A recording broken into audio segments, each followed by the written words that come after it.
पंजाबचा काही गाणं होतं, कदम सुताराची जोडी.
क्षेत्रपाल महापुरुष आणि ब्राह्मण देव असे या आंबेरी गावचे देवस्थान.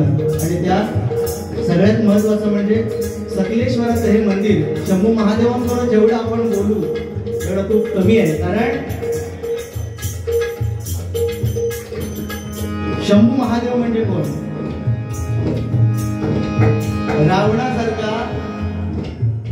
रावणासारखा दैत्य ज्यावेळी शंभू महादेवांचा एवढा मोठा भक्त होता, त्याच्या एवढा तो पहिला भक्त सगळ्यात. रावण हा दैत्य होता पण सगळ्यात वरती शंभू महादेवांच्या एक नंबरला नाव कोणाचं लागतं तर रावणाचं. का? कारण तो एवढ्या विद्याने तो भारी होता की एक दिवस त्याची आई कैकसी, रावणाची आई कोण? कैकसी. ती काय करायची? वाळूमध्ये शिवलिंग बनवायची. वाळूमध्ये शिवलिंग बनवायची आणि त्या शिवलिंगाची ती रोज पूजा करायची. कोण? रावणाची आई कैकसी. त्या वाळूमध्ये शिवलिंग बनवायची आणि त्याची पूजा करायची. आणि हे रावणाने बघितल्यानंतर रावण शंभू महादेवांचा सगळ्यात मोठा भक्त, त्याने काय सांगितलं? का आई, ह्या वाळूत शिवलिंग बनवण्यापेक्षा मी साक्षात शंभू महादेवांकडे तुला शिवलिंग आणून देतो. काय सांगितलं? साक्षात शंभू महादेवांकडून मी तुला शिवलिंग आणून देतो. आणि बसला तपश्चर्याला. रावण मग म्हणजे एवढा मोठा विद्याधारी तो स्वतःची आतडी काढून तानपुर वाजवायचो तो स्वतःची आतडी काढून. म्हणजे एवढं मोठं विद्या त्याच्याकडे होती. त्या रावणाने लगेच तपश्चर्याला बसला. शंभू महादेवांना प्रसन्न करून घेतलं. आता शंभू महादेव एकदम भोळे आपले. प्रसन्न करून घेतल्यानंतर शंभू महादेवाने विचारलं, अरे काय हवंय तुला? त्याने काय सांगितलं? माझी आई तुमचं शिवलिंग त्या वाळूत बनवते आणि त्याची पूजा करते. मला तसं नको आहे. मला तुमच्याकडून स्वतः शिवलिंग हवंय, ते मला तुम्ही द्या. आणि त्या शंभू महादेवाने लगेच तथास्तु म्हटलं आणि त्याच्या हातात शिवलिंग दिलं. पण शिवलिंग देण्यापूर्वी त्यांनी एक मात्र सांगितलं की हे शिवलिंग तुला ज्या ठिकाणी स्थापित करायचं आहे तिथेच तू स्थापित करू शकतो. आधेमध्ये कुठे ठेवला परत ते वरती येणार नाही असं सांगितल्याबरोबर रावण निघाला, खांद्यावरती मारला शिवलिंग आणि अर्धा रावण म्हणजे काय एकदम बलाट गडी खांद्यावर मारला आणि रावण निघाला. चालता चालता चालतोय रावण अगदी खुशीमध्ये, आता माझ्या आईला शिवलिंग मिळणार हे बघितल्यानंतर सगळ्या देवांना ही बातमी हळूहळू सगळीकडे पसरली की शंभू महादेवांनी या रावणाला शिवलिंग दिलं. आता करायचं काय, शिवलिंग तर लंकेला घेऊन गेला तर आपली लंका झाली असं म्हटल्यानंतर त्यांनी काय केलं, आता करायचं तर काय, म्हणून त्यांनी काय केलं, त्या शंकराला विचारलं की शिवलिंग देण्यामागचं कारण काय. त्याने काय सांगितलं की सगळ्यात माझा मोठा भक्त आणि त्याने माझी तपश्चर्या करून मला प्रसन्न केले, त्यामुळे मला देणं भाग आहे. सगळ्या देवांनी विचार केला आता करायचं काय. शेवटी सगळ्या देवांनी मिळून गणरायाचा धावा केला. कोणाचा, गणरायाचा. आणि त्या गणरायाला काय सांगितलं, गणराया आता तूच आम्हाला याच्यातून वाचवू शकतोस. तेव्हा त्या गणरायाने काय केलं, रावण अगदी ऐटीत खांद्यावरती मारून निघाला शिवलिंग, तर त्या गणरायाने काय केलं, गुराख्याचं रूप घेतलं. आपण गुर चरवतो त्या गुराख्याचं रूप घेतलं आणि एका जंगलात, ज्या दिशेने रावण चालतो त्या जंगलात तो गणराया गुराख्याचं रूप घेऊन उभा राहिला आणि त्या रावणाला लघुशंकेची कळ दिली. कसली, लघुशंकेची कळ दिली. आता लघुशंकेची कळ आल्याबरोबर आता करणार काय, शिवलिंग जर खाली ठेवलं तर ते तिथे स्थापित होणार. कोणतरी वाटसर गुराखी दिसतोय म्हणून त्याच्या हातात देऊया, म्हणून त्याने काय केलं, ते शिवलिंग गुराखी रूपी गणपतीच्या हातात दिलं. शेवटी ही सगळी त्या देवांची एक प्लॅन, तो देवांचा त्या गणपतीच्या हातात दिल्याबरोबर गाडी मागे गेलो, लघुशंकेची तयारी करून झाली, लघुशंका झाली. तेवढ्याच गणपतीने काय केलं, ते शिवलिंग लगेच जमिनीवरती ठेवलं आणि गणपती तिथून अदृश्य झाला. रावण लघुशंका करून येतो आणि बघतोय तर कपाळाला हात मारला, अरे हे शिवलिंग तर मला घेऊन जायचं होतं, आता मी करणार काय. शेवटी ताकदवान त्याने काय केलं, मी ओढलं तर शिवलिंग नक्की येणार, म्हणून त्याने ते शिवलिंग ओढण्याचा प्रयत्न केला. ओढण्याचा प्रयत्न केल्यामुळे ते त्या शिवलिंगाचा आकार गायीच्या कानासारखा झाला. कशासारखा झाला, गायीच्या कानासारखा. आणि म्हणून आज ते क्षेत्र गोकर्ण महाबळेश्वर, आपण जे म्हणतो महाबळेश्वर, त्याला गोकर्ण महाबळेश्वर असं नाव काय, ते रावणाने स्थापित केलेलं, रावणाच्या हातून स्थापित झाले ते शिवलिंग. म्हणून म्हणते बघा की धामदेवी, सातेरी, क्षेत्रपाल महापुरुष देव ब्राह्मण, गिरोबा, दांडेकर, कुलस्वामी, गवळदेव या गावावरती या सर्व देवांची नजर किंवा या सर्व देवांचा हात या गावावरती नक्की. एकदा जोरदार टाळ्या या गाववाल्यासाठी वाजवा, कारण वर्षानुवर्ष हा कार्यक्रम नक्कीच, एवढं मात्र नक्की आहे, भरोसा आम्हाला, वर्षानुवर्ष हा चाललेला जागर नक्की चालू राहणार. कारण भगवंताच्या नामात एवढी ताकद आहे, भगवंताच्या नामात एवढी ताकद आहे. आज सिंगलवारी असून सुद्धा एवढं चांगलं पब्लिक आम्हाला बघायला मिळत आहे. एकदम जोरदार टाळ्या, जोरदार भुकाटी होता म्हणून म्हणते बघा.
त्याचप्रमाणे ढालीचे कापाचा या ठिकाणी मोठा इतिहास. या ठिकाणी हे मंदिर, प्राचीन मंदिर गावकऱ्यांनी बांधलं आणि आज जैना असं त्याला नाव आहे नाही का, जैना म्हणून म्हणतोय बघा.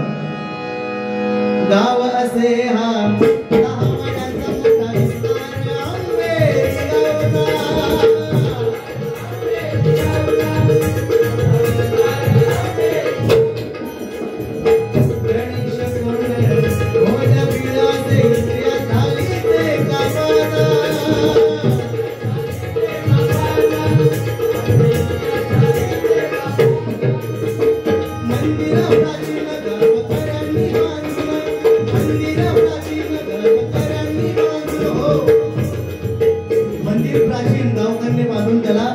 जैना असं नाव दिलं नाही का, म्हणून म्हणजे बघा.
भगिनी आणि त्या दिवशी वद्य नवमी तिथीला कार्तिकीला या ठिकाणी महिला वर्गाचा म्हणजे माहेर वस्तीचा खूप मोठा मान आहे. या ठिकाणी त्या देवीला जाऊन आपल्या माहेर वस्ती या सर्व गावच्या माहेर वस्ती त्या देवीची ओटी अगदी मानाने भरतात आणि त्या देवीचा हात या सगळ्या माहेर वस्तीवर नक्कीच असताना म्हणून म्हणतो बघा.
मंदिर माऊलीचे डोंगराचे गावच्या हो पश्चिम दिशेला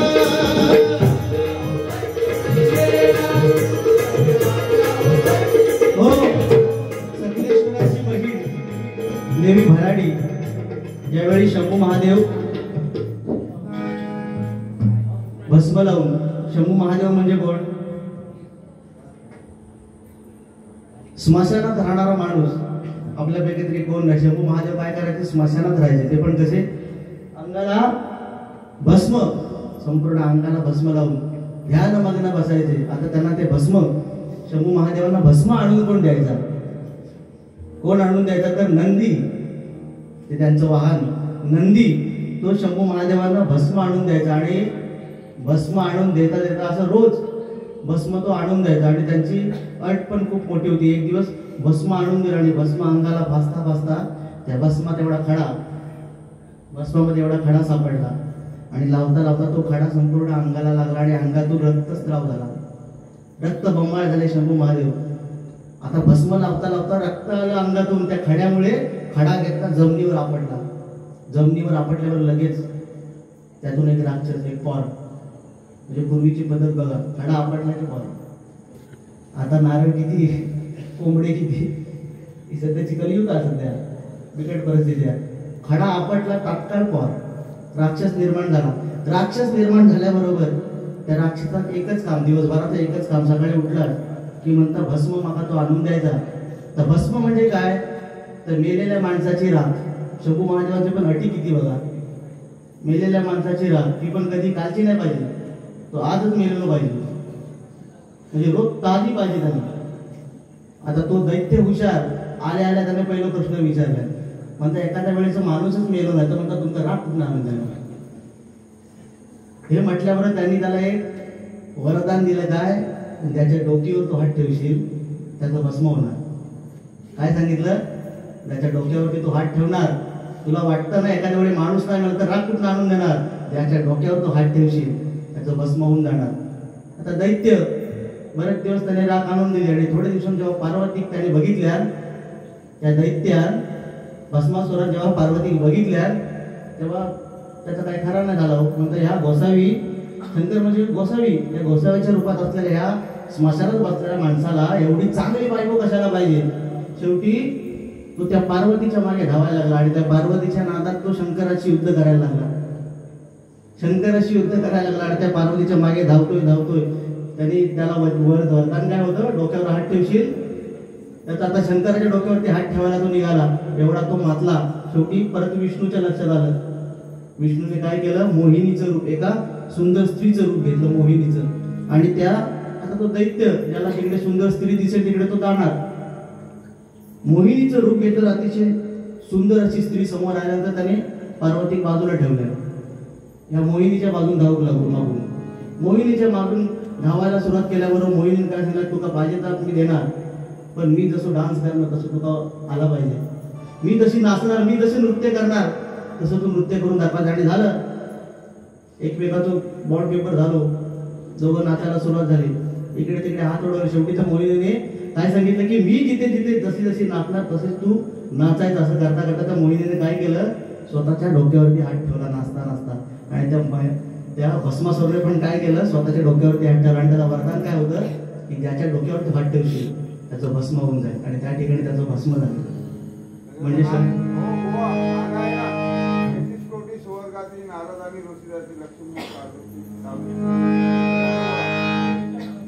धन्यवाद. आणि असं त्या दैत्याचा नाश म्हणजे मृत्यू कसा आला. आणि ज्यावेळी हे शंभू महादेव जेव्हा भस्म लावून बसायचे, ध्यानमग्न असायचे, कित्येक वर्ष ते ध्यानमग्न असायचे. आणि हे ध्यानमग्न असताना जेव्हा पार्वती माता त्यांच्या जवळ आली, पार्वती माता त्यांच्या जवळ आली आणि त्यांना विचारलं, त्या शंभू महादेवांना विचारलं की अहो तुम्ही जर देवांचे देव, सर्व माणसांनी किंवा तुमच्या भक्तांनी तुमचं नाम घेतलं पाहिजे, तुमचं नाव मुखात घेतलं पाहिजे, तुम्ही कोणाचं नाव मुखात घेताय? तुम्ही जो राम नाम घेताय ते कोणाचं घेताय? तुमचं सगळ्यांनी राम नाम घेतलं पाहिजे, तर तुम्ही कोणाचं नाम घेताय? तेव्हा त्यांनी काय सांगितलं शंभू महादेवांनी, अगं मी जे हे मुखात राम नाम घेतोय तो कोणाचा आहे? तर ते आत्मा रामाचा, म्हणजे आपल्या शरीरात आपण जर विचार केला तर पूर्वीची लोक जेव्हा पूजा करायची ना देवाची, तेव्हा प्रत्येक ठिकाणी टिळे लावायचे. इथे असायचे, इथे असे प्रत्येक ठिकाणी टिळे असायचे. का असायचे? आपल्या शरीरात प्रत्येक ठिकाणी भगवंताचा वास आहे. एवढं आपलं शरीर हे चांगलं आहे.